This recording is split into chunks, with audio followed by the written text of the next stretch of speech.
late na pinaghanda si Ellie ni Jake.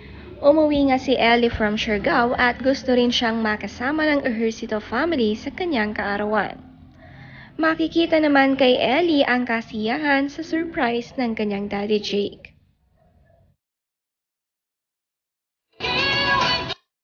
Kine-question din ni Jake ang sarili kung kakayanin ba niya ang maging magulang ng isang teenager na. Ang pinapanood na kasi ni Ellie ay pang-teens at romantic ito. Kaya tanong ni Jake sa sarili, am I ready for this?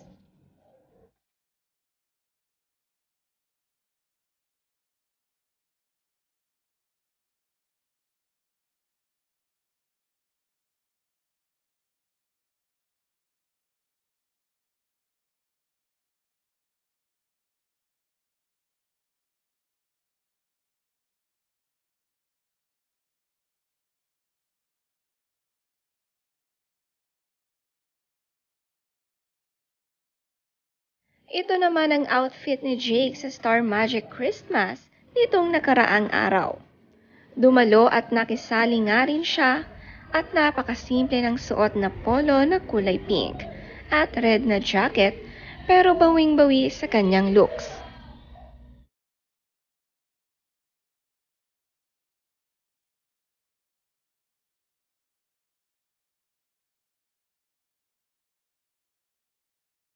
Masaya naman na maraming nakabanding na kapwa-artista na hindi nakakasama sa taping si Jake.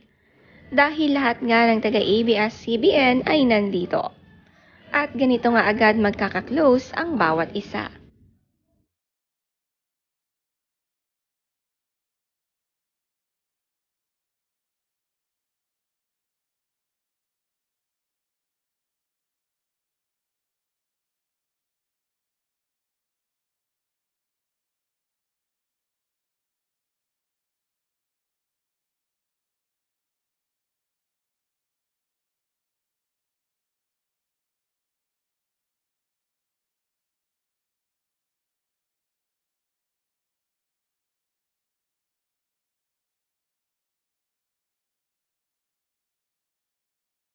Ang photo nga na ipinost ni Jay kasama ang anak niya ay tila nasa bagong bahay sila at may sarili na siyang tirahan.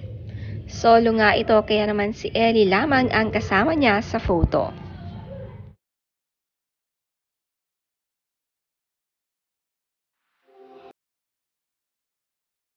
Nito naman nakaraan nag-live si Jake na nagkakaraoke kasama sina Alora at kako-artist niyang si Colleen. Si Jake nga pala ay mahilig kumanta at halos siya nga ang naghandog ng kanta kahit madaling araw na. Marami nga silang magkakasama at nakakatuwa kahit tapos na ang projects nila ay friends